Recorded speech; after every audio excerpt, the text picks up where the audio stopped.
Dios los bendiga nuevamente y gracias por continuar con estos estudios. El día de hoy vamos a ver los capítulos 8 y 9 de Mateo, en donde vamos a encontrar una lista de milagros que Jesús realizó, así como algunos temas o enseñanzas relacionados con estos mismos milagros. El primer milagro que vamos a ver es la curación de un leproso. Cuando en la Biblia se utiliza la palabra lepra, puede abarcar una serie de dolencias de la piel, algunas contagiosas, otras no. Para las personas afectadas con la enfermedad que podría contagiarse, tenían que ser separadas de la comunidad. Eso lo encontramos en los capítulos 13 y 14 de Levítico. El sacerdote examinaba al individuo con el propósito de verificar el grado de penetración cutánea que se hubiera efectuado. Las medidas que se tomaban con los leprosos eran de carácter precautorio y no con el propósito de que el afectado se viera humillado. Sin embargo, la persona con lepra tenía que andar embozado, es decir, totalmente cubierto. Y tenía que mencionar que se encontraba en un estado inmundo. Eso lo pueden encontrar en Levítico capítulo 13, versículo 45. Tenía que hacer conocida su condición porque así cumplía con su responsabilidad social para evitar contagiar a otras personas. De hecho, en Segunda de Reyes 15:5 vamos a encontrar la historia del rey Usías, que desde que enfermó de lepra tuvo que vivir separado en su casa. En la historia que encontramos en Mateo, el leproso nos demuestra un gran poder en su fe, porque le dice, si quieres, no si puedes, si quieres. Ahí podemos darnos cuenta de que no se trata de que si Dios puede o no, porque sabemos que Dios todo lo puede. Aquí lo único que necesitaba el leproso es que Jesús quisiera hacer el milagro. Y lo maravilloso de esto es que Jesús incluso lo tocó, cosa que ningún israelita hubiera hecho jamás. Y lo hizo como una manera de demostrar el sí, sí quiero, porque la fe de este hombre le había agradado. El segundo caso que encontramos es la curación del siervo del centurión. Para que pueda incluirlo en su comentario bíblico, un centurión era un militar romano que comandaba una centuría, que era un grupo de 100 hombres, y esto representaba la unidad más reducida en la nomenclatura de la infantería romana. Este centurión era probablemente un comandante gentil que pertenecía a las fuerzas de Herodes Antipas, y mencionaba que su siervo se encontraba en un estado paralítico. La palabra que se utiliza en el original abarca una serie de dolencias que afectaban los músculos y los órganos. Cuando el centurión menciona que él también es un hombre bajo autoridad, él estaba indicando que como un oficial de la milicia, él tenía la capacidad de dar órdenes a sus subalternos, pues mayor Cristo podía hacerlo, porque él es el poseedor de todo poder y podría mandar y hacer que su voluntad se cumpliera. Esto ocasionó que Jesús se maravillaba e indica que la omnisciencia propia de la naturaleza divina de Cristo no le impedía manifestar reacciones humanas normales. Es decir, Jesús conocía todo, a eso se refiere la omnisciencia.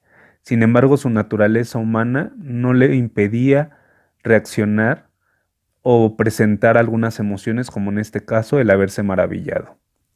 Con este acto del centurión, Jesús aprovecha para dar una lección a quienes lo seguían e indica que los judíos, quienes son los hijos del reino y herederos originales, no podrán ser dignos si no manifiestan una fe genuina. La siguiente curación es hacia la suegra de Pedro, quien se encontraba con fiebre. Y en Lucas 4:38 y Marcos 1:29 sabemos que Jesús venía del servicio en la sinagoga. Cuando él llega y se presenta con la suegra de Pedro y la cura, nos está demostrando una curación radical, es decir, en el momento, y no un restablecimiento gradual. Por lo tanto, también se considera como un milagro. En esa misma porción encontramos que él libera a varias personas endemoniadas. A la puesta del sol, terminando el día de reposo, le trajeron muchos enfermos y endemoniados para que les sanara. Aquí mismo Mateo muestra que al curar la enfermedad, Jesús demostraba su capacidad para extirpar de raíz el pecado, De este modo, estas curaciones cumplían parcialmente la profecía de Isaías 53:4, cuyo cumplimiento cabal se realizó en el Calvario cuando Cristo llevó sobre sí el pecado de cada uno de nosotros. El siguiente milagro que encontramos está en el versículo 23 del mismo capítulo 8 y es cuando Jesús calma la tempestad. Este término se emplea por lo común cuando se aplica a cuestiones sobre terremoto e indica quizá la turbulencia del agua, que era tan violenta que provocó el terror aún en los marinos expertos. Recordemos que varios de sus discípulos se dedicaban a la pesca antes de seguir a Jesús. Como dato geográfico, es común que se presenten continuas tempestades violentas en la región de Galilea. Cuando Jesús reprende a los vientos y al mar, nos da una gran lección, y es la siguiente, que el dominio de Cristo no solo se manifiesta en los cielos, en la humanidad o con los demonios, sino que también se hace evidente con toda la creación y la creación se somete a él. Y otra lección que nos llevamos, no solo con este tema, sino con todas las curaciones que vamos a ver, es que la duda siempre nos va a limitar, pero la fe siempre nos acrecentará. El sexto milagro que se nos presenta es la curación de 2 endemoniados.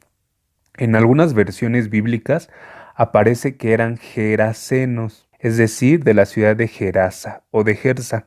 Era una ciudad que se encontraba a orillas del lago y actualmente en ruinas, que quizá pertenecía al distrito de Gadara. Es por eso que la mayoría de las versiones los menciona como gadarenos. Gadara era una de las 10 ciudades de la región de Decápolis y su territorio se encontraba en la orilla oriental del mar de Galilea, frente a Tiberias. Estaba poblada mayormente por gentiles, de ahí la crianza de los cerdos que se menciona en este relato y que también podría servirnos para identificar que no era una ciudad de judíos, ya que recordemos que este animal era inmundo para la población israelita.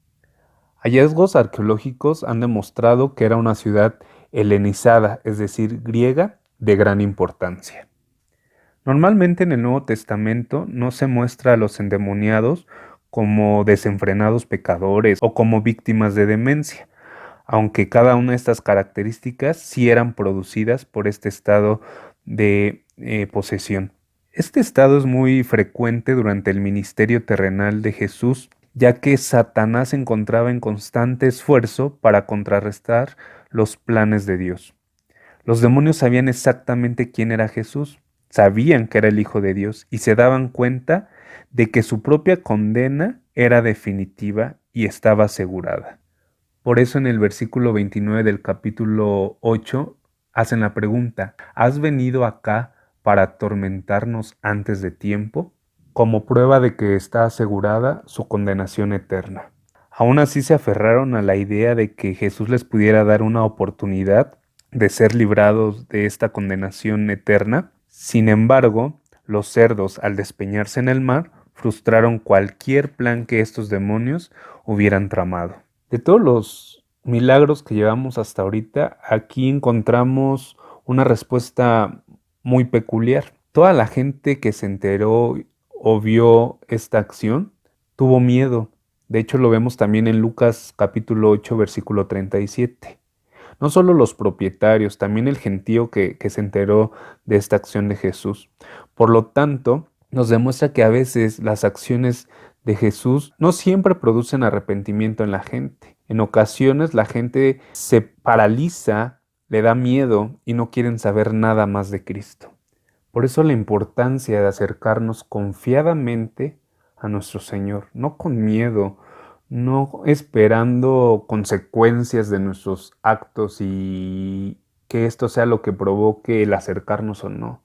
Al contrario, sabiendo que todo lo que Él hace es perfecto y para beneficio de nuestra salvación.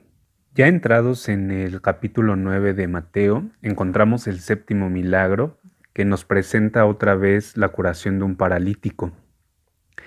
Recordemos que el primer caso fue el siervo del centurión y ahora este capítulo menciona en su primer versículo que Jesús entró en la barca, pasó al otro lado y vino a su ciudad. Para los que tuvieron la oportunidad de estar en las clases presenciales, mencionábamos que la ciudad de residencia del Señor Jesús había sido Capernaum. Entonces, esta ciudad a la que se refiere, o cuando encontremos que Jesús regresó a su ciudad, tiene que ver con la ciudad de Capernaum. Y el versículo 2 menciona que sucedió que trajeron a este paralítico tendido sobre una cama, y al ver Jesús la fe de ellos, habla en plural, por lo que es muy interesante esta parte, ya que no sabemos en cuestión de la redacción de Mateo a quienes se refieren, pero sí sabemos la referencia, que es Marcos 2, del versículo 1 al versículo 12. Ahí vamos a encontrar la misma historia de una manera más amplia, y ahí vamos a encontrar que habla en plural porque fueron 4 de sus amigos de esta persona que lo bajaron desde el techo porque había mucha gente que les impedía llegar hasta Jesús. Y fue la fe de todos ellos que permitió la restauración, no solo de los amigos, sino también del propio enfermo, ya que el perdón de los pecados solo se otorga a quien tiene fe. Tomemos también como referencia lo que dice Mateo 18 en sus versículos 19 y 20. Otra vez os digo que si 2 de ustedes se pusieran de acuerdo en la tierra acerca de cualquiera cosa que pidieren, les será hecho por mi Padre que está en los cielos. Porque donde están 2 o 3 congregados en mi nombre, allí estoy yo en medio de ellos. Es por eso que Mateo toma la fe en conjunto como muestra de la restauración de esta persona. Y como un dato muy importante, Jesús no solo lo sanó, también le declaró salvación al expresarle las siguientes palabras: ten ánimo, hijo, tus pecados te son perdonados. Lo que podría dar la probabilidad de que la condición de este hombre pudiera ser consecuencia directa de algún pecado o de alguna falta. Y si no fuera el caso, por lo menos llevó a este hombre a meditar seriamente en su condición actual. Y es en este mismo milagro donde tienen su aparición por primera vez en todos estos capítulos que hemos visto, el grupo de los fariseos, que en este caso habla de un sector en especial, los escribas. Un escriba era una persona que se especializaba en trabajos relacionados con la escritura de documentos. Los que se dedicaban a esta labor eran empleados como funcionarios especiales para registrar las crónicas, redactar cartas y comunicaciones por parte de algún rey y personajes de importancia. Un escriba bien entrenado debía ser capaz de preparar un documento de venta de una propiedad, por ejemplo. Eso lo podemos encontrar en Jeremías 32, del 10 al 14. O la famosa carta de divorcio que hemos estado estudiando también en otras clases, como lo vemos en Deuteronomio 24, del 1 al 3. También realizaba alguna petición al rey o cualquier pieza de correspondencia. Después del exilio y tras la falta de profetas que vimos en el contexto de la primera clase de los 400 años de silencio, hubo un grupo de personas que se dedicaban al estudio de la Torá, principalmente sacerdotes, precisamente por la falta de palabra de parte de Dios. Y ellos se hicieron expertos en las escrituras, lo que les dio gran poder y preponderancia en la comunidad judía. En la época del Señor Jesús también se les conocía como doctores de la ley. Eso lo podemos encontrar en Lucas 5:17. Su función principal era enseñar las escrituras y las tradiciones. Y es este grupo, junto con los fariseos e incluso los saduceos, que trataban siempre de tomar a Jesús en algún aspecto de sus enseñanzas para poder acusarlo de alguna falta. Y es a causa de los pensamientos de estos escribas que Jesús les hace la pregunta: ¿qué es más fácil? ¿Decir los pecados te son perdonados o levántate y anda? Y no había respuesta posible. Ambas órdenes eran igualmente fáciles de pronunciar, cualquiera de nosotros lo podemos decir. Pero emitir cualquiera de ellas y hacer que se cumpla requiere necesariamente del poder divino. Es por eso que solo la convicción en Dios nos otorga el ser salvados y ser sanados. A partir del versículo 18 encontramos 2 milagros más. Uno que tiene que ver con la hija de un hombre llamado Jairo, y otro la curación de una mujer que padecía una hemorragia. Nos vamos a centrar ahorita en en el de la mujer, que va a ser el 8º milagro. Y es que cuando Jesús iba camino a casa de este hombre llamado Jairo, una mujer se acerca a ellos, por detrás a Jesús específicamente, porque padecía de un flujo de sangre desde hacía 12 años. Esta enfermedad producía una contaminación ceremonial, Para que sepan a qué me refiero, les pido que puedan leer Levítico 15 del 19 al 30.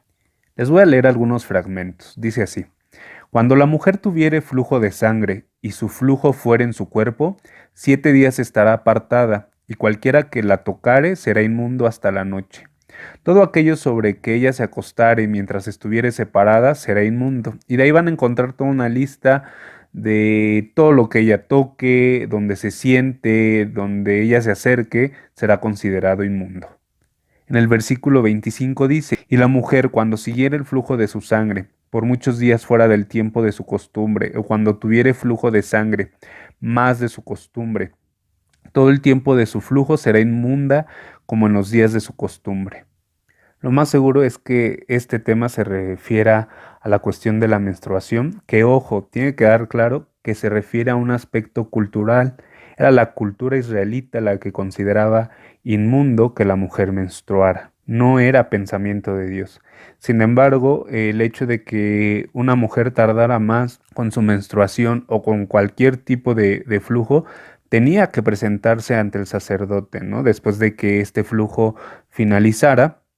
Y dice en el versículo 30: y el sacerdote hará del uno ofrenda por el pecado y del otro holocausto. Es decir, que la mujer tenía que llevar consigo 2 tórtolas o 2 palominos, llevárselas al sacerdote como ofrenda de limpieza. Y dice que este acto que hará el sacerdote la purificará delante de Jehová y del flujo de su impureza. Este dato es importante porque esta mujer ya tenía entonces 12 años que no había podido liberarse de este flujo. Y como el acto ceremonial impedía que la gente pudiera tocarla, ella lo que hizo fue tocar al Señor Jesús. ¿Movida por qué? Por una sola cuestión que nos mueve a todos, nuestra fe. Regresando a Mateo 9, versículo 21, dice el escritor que la mujer dentro de sí pensó: si tocare solamente su manto, seré salva. Y nos encontramos nuevamente con un caso no solo de sanación, sino también de salvación. Porque Jesús le dice: ten ánimo, hija, tu fe te ha salvado. Es probable que lo que la mujer haya tocado hayan sido los flecos que se colocaban en las 4 puntas del manto que usaban los israelitas, de acuerdo a lo que dice Números capítulo 15, versículo 38 y Deuteronomio 22:12. Y aunque Mateo no destaca algunas cosas que vamos a encontrar en otros evangelios, sí destaca el hecho de que Jesús declara que la mujer fue salva por la fe y no por el manto. Regresamos al versículo 18 del capítulo 9 y encontramos que un hombre viene a Jesús, lo menciona como un hombre principal. Esto indicaría que era un hombre dignatario de la sinagoga. Mateo resume la situación e indica que Jairo menciona que su hija acaba de morir. Sin embargo, Marcos y Lucas nos dan un poco más de detalle, ya que ellos afirman que primero dijo que la niña estaba agonizando y que luego llegaron mensajeros con la noticia de que había muerto.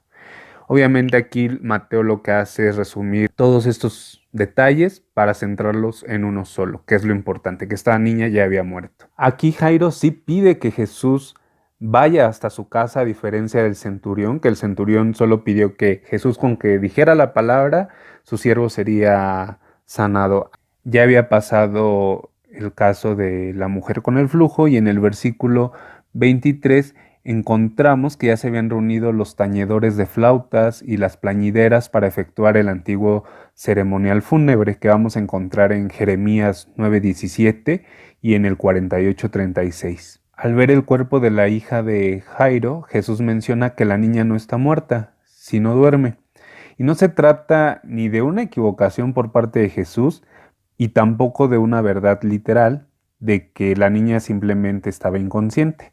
Tampoco es un argumento que pruebe que la muerte es el sueño del alma, como muchos dirían.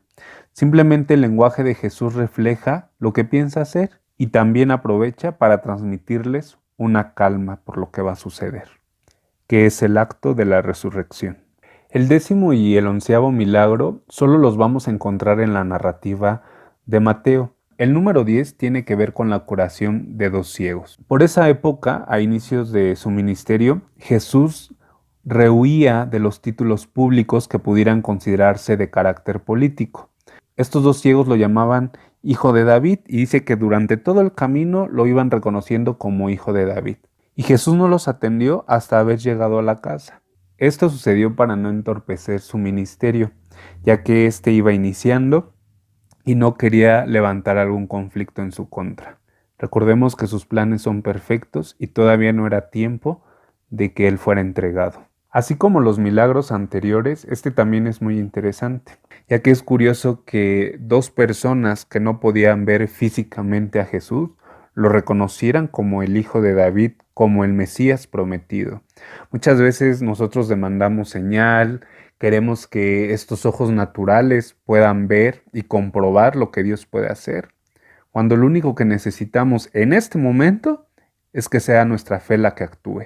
Es por eso que Jesús se expresa con la siguiente frase: conforme a su fe les sea hecho. Y es así como estos dos ciegos obtuvieron la bendición que solicitaban. Sin embargo, era tan incontenible su gratitud que los llevó a desobedecer el severo mandato de silencio que Jesús les había solicitado. Por la misma situación que Jesús aún no quería arriesgar su ministerio y por lo tanto no quería ser entregado. Su tiempo todavía no se cumplía. El último milagro que se nos presenta es la curación de un mudo endemoniado. Si bien los endemoniados solían ser violentos y vociferantes, este era mudo y hubo de ser traído a Jesús. La descripción de Mateo da hasta los detalles mínimos y registra principalmente la reacción del gentío. Quienes estaban ahí expresan que nunca se había visto cosa semejante en Israel. Es probable que esta afirmación pueda ser la impresión acumulada durante cierto periodo de tiempo, que culmina precisamente con este milagro. Lo que sí debemos de llevarnos como lección es que Dios es el mismo de ayer, de hoy y lo será siempre. Y aunque cada milagro, cada acto de parte de Dios pueda ser algo que nosotros ya aceptemos, también debemos de darle la gloria y la honra, maravillarnos de lo que Él está haciendo. Eso precisamente eleva nuestra fe.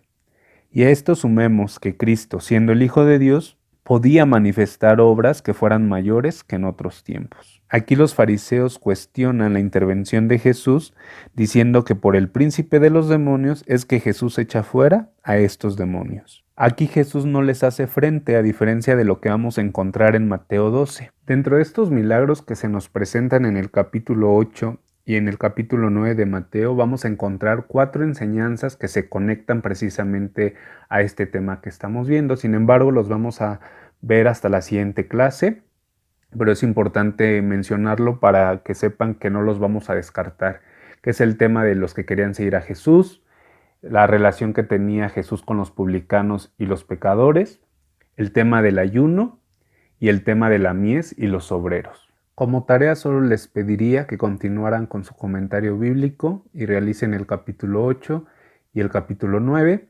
Les agradezco mucho su atención y esperen la siguiente semana una nueva clase. Dios los bendiga.